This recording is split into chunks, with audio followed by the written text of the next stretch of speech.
Auzubillahiminash-shaytanir-rajim. Bismillahir-Rahmanir-Rahim. I am Qasim Ali from लॉरिड group of school and college Multan.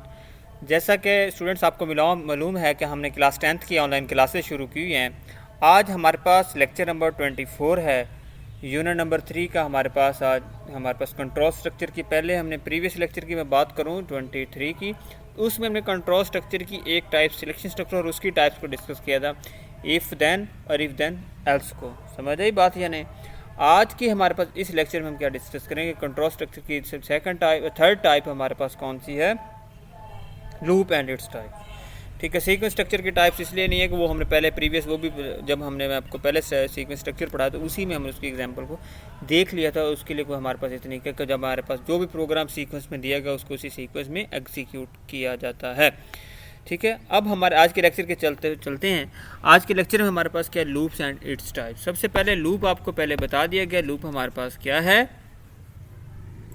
Iterative structure है जिसमें हमारे पास प्रोग्राम को किसी भी प्रॉब्लम को मल्टीपल टाइम एग्जीक्यूट रेपिटेटिवली हमने एग्जीक्यूट करने के लिए इस्तेमाल करते हैं। तो सबसे पहले डेफिनेशन लूप की दी गई, ये पहले वाले भी कर सकते हैं और ये भी कर सकते हैं। मैनी प्रॉब्लम में be solve executing specific statement repeatedly, कुछ खास स्टेटमेंट जिनको हम रिपीटेडली यूज़ करते हैं। मैंने एग्जांपल दी थी, अगर याद होगा तो टेबल की एग्जांपल मैंने दी थी और फैक्टोरियल के नंबर के फैक्टोरियल लेने का तरीक़ाकार में बताया था। In this situation control structure required the execute statement repeatedly according to the given condition. जो हमारे पास कंडीशन दी गई उस कंडीशन पे डिपेंड करता है। ठीक है, समझ आई बात। इसमें हमारे पास लूप्स की दो टाइप्स हैं। सबसे पहले आप लूप का स्ट्रक्चर वही पीछे वाला आपको प्रीवियस ही है, आपके पास स्टार्ट है, इनिशियलाइजेशन है, कंडीशन है, ट्रू स्टेटमेंट है, इंक्रीमेंट है उसमें, फिर उसके बाद जैसे कंडीशन फॉल्स होगी प्रोग्राम एंड हो जाएगा। इसमें आज के टाइप्स की तरफ चलते हैं, for next loop, while loop, क्योंकि इसमें बाकी मज़ीद बहुत सारे हम डिस्कशन कर सकते हैं, बाकी मज़ीद आप बुक से भी देख सकते हैं। ठीक है, नेक्स्ट चलते हैं हमारे पास for next loop. For next loop क्या है, फॉर नेक्स्ट लूप भी हमारे पास टाइप्स ऑफ लूप है, एक लूप की टाइप है जिसमें यूज टू एग्जीक्यूट स्टेटमेंट और set of statement for the specific number of time, एक खास टाइम तक हमें उसको एग्जीक्यूट करना। Loop is more powerful when it is already know how many time the loop will be executed. ये बहुत हमारे पास फ़ायदा मंद है जब हमने एक स्टेटमेंट को मल्टीपल टाइम एग्जीक्यूट करना। Loop depend on the value of variable to repeat the statement. This variables is called counter variable या कंट्रोल वेरिएबल। ये एक अलहदा से डेफिनेशन है कि वो लूप के अंदर जो कंडीशन को हम स्पेसिफाई कर रहे हैं, जो हमारे पास वेरिएबल हमारे इन स्टेटमेंट्स को अगेन एंड अगेन एग्जीक्यूट करवा रहा है, उसको हम काउंटर वेरिएबल या हमारे पास कंट्रोल वेरिएबल कहते हैं, जो कि हमारे पास फ्लो को कंट्रोल कर रहा होता है। समझ आई? ये हमारे फॉर नेक्स्ट लूप की भी डेफिनेशन में पूरा लिखा जाएगा, लेकिन जब कंट्रोल की वेरिएबल का पूछा जाए तो यहाँ से लिखा जाएगा the loop depend on the value of variable to repeat the statement. This variable is called counter variable और कंट्रोल वेरिएबल। समझ आई बात? Starting and ending values of counter variables, हमारे पास जो स्टार्टिंग एंड एंडिंग वैल्यूज हमने given दी होती है, जो वेरिएबल में हमारे पास स्टोर होती है और अगेन एंड अगेन उनमें इंक्रीमेंट होने के बाद वो एग्जीक्यूट होती रहती हैं। समझ आई? The loop terminate when the counter variable reach the ending value. ज़हरी सी बात है, जब लूप हमारे आखिरी वैल्यू पे पहुंचेगा हमारा प्रोग्राम टर्मिनेट हो जाएगा। नीचे आपके पास फॉर लूप का सिंटैक्स गया, for variable is equal to starting x is equal to x किसको स्टार्टिंग पॉइंट को है to y and step and last point जो भी आप देंगे एंडिंग पॉइंट वहाँ तक चलेगा। फिर उसके बाद स्टेटमेंट एग्जीक्यूट करेगा। नेक्स्ट क्या करेगा, जब हमारे पास वेरिएबल ये पहले वाली वेरिएबल इक्वल एक्स वाली कंडीशन ट्रू होगी, स्टेटमेंट को एग्जीक्यूट करेगा, फिर नेक्स्ट ऊपर चला जाएगा। जब तक ये वैल्यूज़ हमारे पास एक्स की फॉल्स नहीं होगी तब तक ये चलता रहेगा। समझ आई बात? ये आगे डिस्क्रिप्शन दी, आप सी आउट कर लेंगे। उसके बाद एग्जाम्पल 1 है फॉर लूप की, जो देखें आपका for n is equal to 1 to 5, यानी जो ये हमारे पास स्टार्टिंग वैल्यू 5 उसकी एंडिंग में प्रिंट पाकिस्तान। अब नेक्स्ट एन के नंबर में हमें ऑटोमेटिकली एक का ऐड होगा, इसमें इससे ज़्यादा ऐड नहीं होगा। ठीक है, पाकिस्तान। अब एंड जब ये इस यहाँ से चला जाएगा, जब इसकी वैल्यू 6 होगी तो उस वक्त ये प्रोग्राम टर्मिनेट होगा और 5 दफ़ा में पाकिस्तान डिस्प्ले कर देगा। ये देखिए आउटपुट में 1 2 3 4 5। ठीक है, समझ आ गई? ये हमारे पास फॉर नेक्स्ट लूप की वर्किंग थी और उसके काम था। नेक्स्ट हमारे पास वाइल व्हेन लूप। कौन सा है हमारे पास? While when loop. While when loop क्या है? ये सिंपल लूप है, ये फॉर लूप से हमारे पास सादा है, इजी है, समझ आ जाता है। थोड़ा सा उसमें हमारे पास क्रिटिकल प्रोसेस बनता है, लेकिन सेम है, इनमें वर्किंग इनकी दोनों के सेम, इतना ख़ास फ़र्क नहीं है। ठीक है। While when loop is simplest loop of the basic language, it execute one or more statement given condition true main true. इसमें वही है कि हमारे पास जब तक कंडीशन ट्रू उस वक्त तक वो रिपीटेडली एग्जीक्यूट होती रहती हैं। जैसे ही कंडीशन फॉल्स होती है तो प्रोग्राम हमारे पास कंडीशन टर्मिनेट एंडिंग होती है तो हमारे पास प्रोग्राम टर्मिनेट हो जाता है। ठीक है। इसमें एक सिंटैक्स क्या है, वाइल कंडीशन है, उसके बाद स्टेटमेंट है, उसके बाद वेंड है।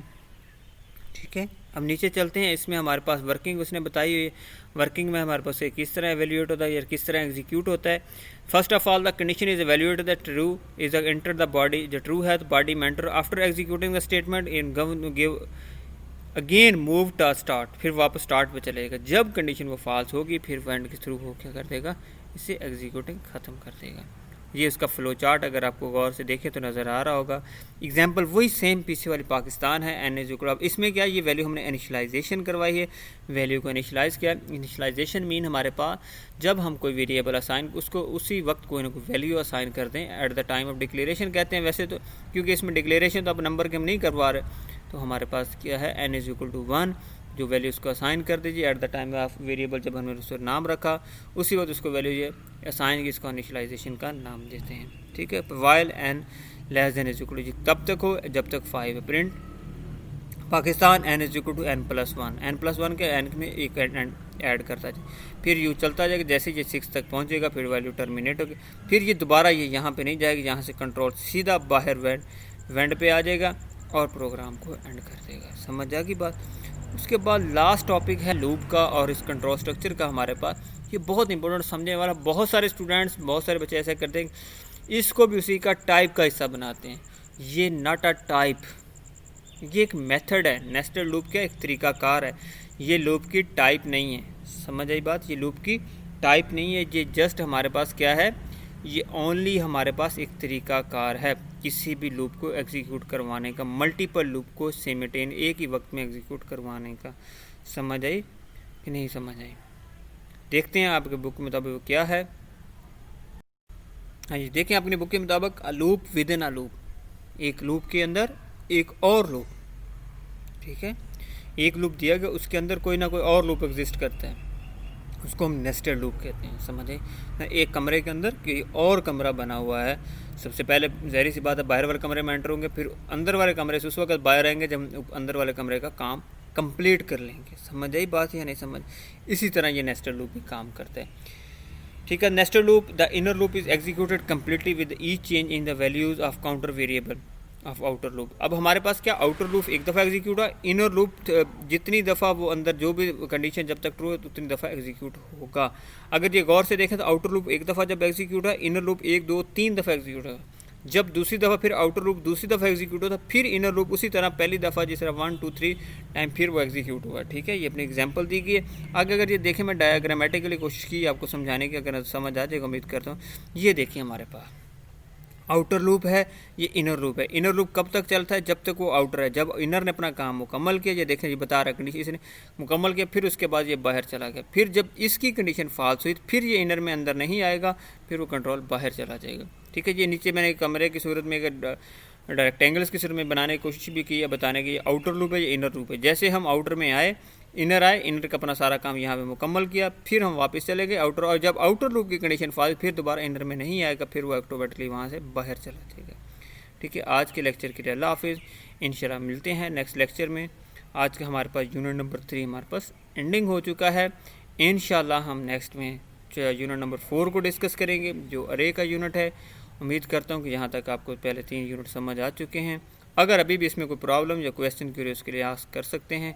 ओके, अल्लाह हाफिज़। आज के लिए जज़ाकल्लाह, थैंक यू, शुक्रिया।